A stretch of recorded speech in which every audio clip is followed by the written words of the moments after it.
yabani kuşkonmaz. Bir tane bulduk.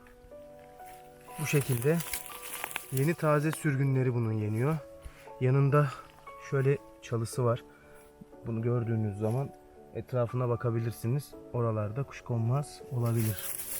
Burada ince bir tane daha var ama onu ellemeyeceğiz. Şimdi bu gerçekten çıt diye kırıldı. Gerçekten çok faydalı. Çiğ tüketilebiliyor. Müthiş bir antioksidan. B vitamini deposu. Bir sürü faydası var. Araştırabilirsiniz. Normalde marketten alınan kuşkonmazın bu gerçek yabani hali. Marketten aldıklarınız kültür ortamlarda yetiştirilmiş, daha kalın, daha etli, bana göre lezzet açısından daha zayıf, verim olarak daha yüksek. Yani ticareti yapılabilir şekli. Bu ticareti yapılamaz şekli yabani olanı. Tadına bakalım. Bu tarafı. Bunu da yenen kısmını şöyle anlıyoruz. Ufak ufak kırmaya devam ettiğimizde kırıldı. Kırılan kısım yenilebilir. Gerçekten lezzetli.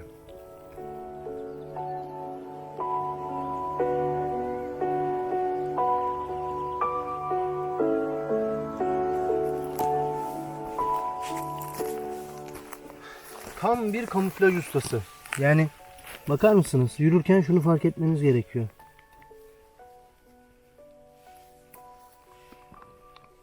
Tam bir kamuflaj ustası. Devam. Buralarda biraz daha bulabilme şansımız var gibi. Baharın gelişiyle birlikte bu otlar denize çıkıyor. Havaların ısınmasıyla birlikte. Kışın bulamazsınız. İlkbaharda.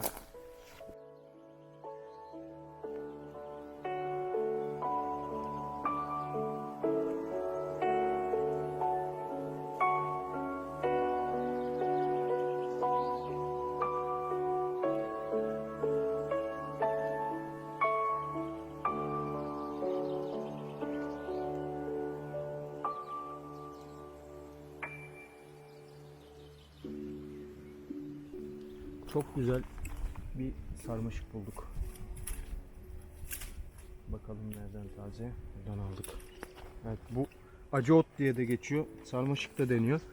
Bu da aynı tilkimen gibi, yani kuşkonmaz gibi. Ama bu biraz acı oluyor. Bunu pişirmek için biraz daha farklı yöntemler izleniyor. Çok güzel. Gerçekten çok iyi bir boy bu arada. Yani hem kalın hem büyük.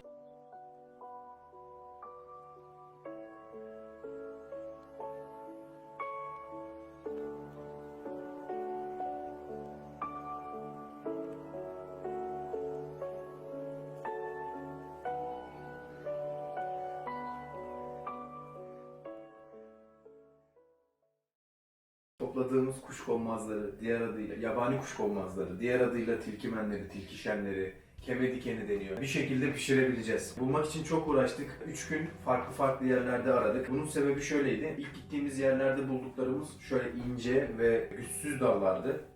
Ama bizim aradıklarımız bunun gibi veya bunun gibi daha farklı, daha kalın olanlardı. Şu da olabilir mesela.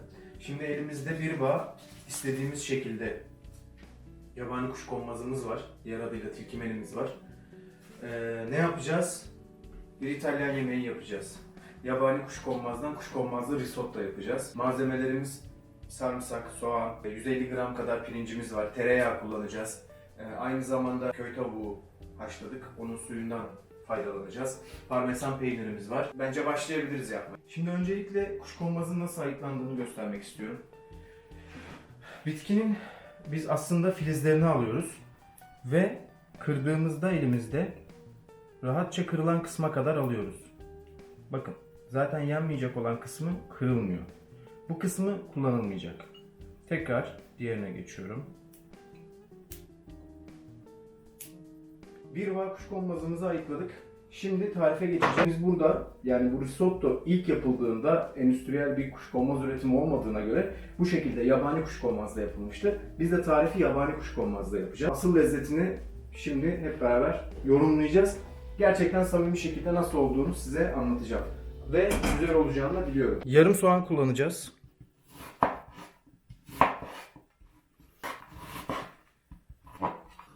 yaklaşık 40 mililitre kadar zeytinyağı. Pembeleşene kadar kavuracağız. Sürekli sabit tutmuyoruz ki soğanımız yanmasın.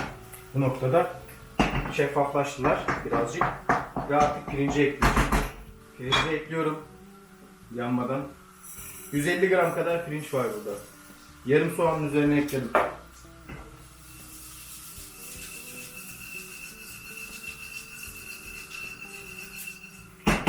Yine pirinçler şeffaflaşana kadar bu işleme devam edeceğiz.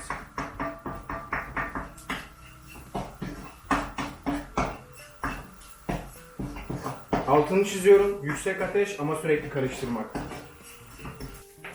Pirinçlerimiz şeffaflaştı. Bu aşamada kuşkonmazı ekliyoruz.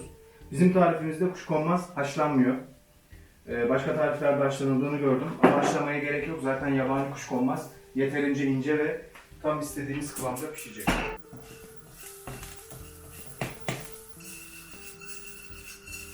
Bu aşamada içerisine biraz beyaz şarap koyacağız. Bu tarifte beyaz şarap yerine sirkeli su da kullanılabilir. Ama biz dediğimiz gibi orijinal tadı yakalamaya çalışıyoruz. Biraz beyaz şarapla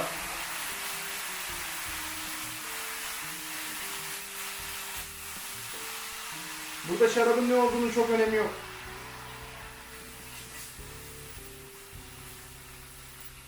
Kıvamımız bu. Ve döndüre döndüre pişiriyoruz. Bu şarabı çektireceğiz. Daha sonrasında et suyuyla işleme devam edeceğiz. Bu şekilde geniş bir tavada yapabilirsiniz. Daha doğrusu yapmanızı öneririm. Birazcık kremamsılaştı. Çok hafiften nişastasını salıyor. Ölçü verecek olursam arkadaşlar, birer kepçe birer kepçe kaynar su, tavuk suyu, et suyu arzunuz bilir. Nasıl isterseniz. Tavuk suyunu öneririm. Birer kepçe atıp sürekli karıştırarak pişirmeye devam ediyoruz. Ve bir kepçe daha ekliyorum. Birer kepçe birer kepçe ekliyorum. Üçüncü kepçe. İşlem devam ediyor. Bitmedi. Dediğim gibi suyunu çektikçe yenisini ekliyorum ve istediğimiz bu kremamsı kıvam yavaş yavaş gelmeye başladı. Herhalde bir veya iki kepçe sonra bu işlemi sonlandıracağız gibi duruyor. Şimdi altını kısıyorum. Az önce içerisine bir kepçe koymuştum en son. Şimdi bir kepçeden biraz daha fazla koyuyorum. Hala karıştırmaya devam edeceğim ama artık kısık ateşte bu işleme devam ediyorum. Tam bu aşamada içerisine tuz ve karabiber de koyacağım.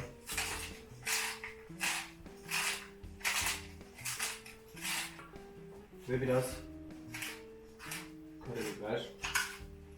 Şu anda kıvamımız bu. En son su ekledik ve yavaş pişime aldık. Son geldiğimiz nokta bu. Çok az bir su var içerisinde. Şimdi üzerine parmesanı rendeleyeceğiz.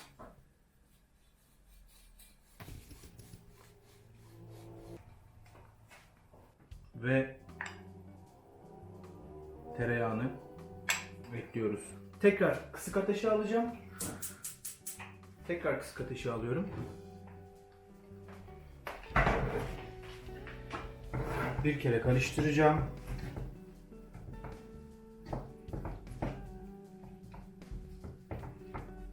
Altını kapatıp dinlenmeye bırakıyoruz 10 dakika. Ve üzerine güzel bir kapak kapatacağım şimdi.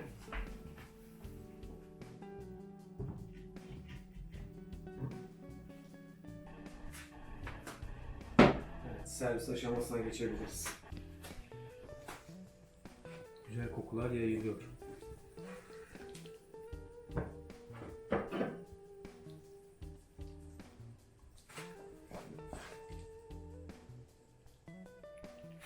Ekstra servis için üzerine biraz parmesan ekliyoruz.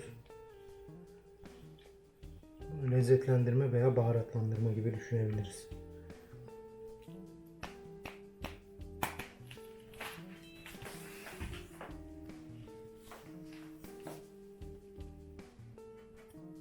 sevdiğimiz an. Bu kadar uğraşın ardından gerçekten tadına bakma heyecanı çok başka oluyor. Direkt marketten alıp pişirdiğiniz yemeklerden farklı oluyor, böyle emek harcayarak edindiğiniz şeylerden yaptığınız yemek. Kokusu güzel. Parmesanın kokusu geliyor daha çok şu anda.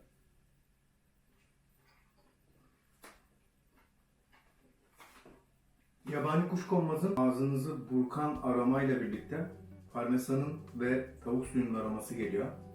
Birbirlerine çok iyi uyumuşlar. Ben gerçekten çok beğendim. Çok güzel olmuş. Elime sağlık. Şimdi biliyorum ki Türkiye'de kuşkonmaz toplanıyor. Soğanla birlikte kavruluyor. Üzerine yumurta kırılıyor. Ve %95 hatta %99 tüketilme şekli bu. Ama bu tarifi öneririm. Gerçekten güzel. İtalyanlar Akdeniz insanları, sıcakkanlı insanlar. Bize benziyorlar. Biliyorsunuz. Öneririm yani. Bu şekilde yapın ve yiyin topluyorsanız. Çok zor değil. Herkese bir sonraki bölüme kadar sağlık ve sıhhat diliyorum.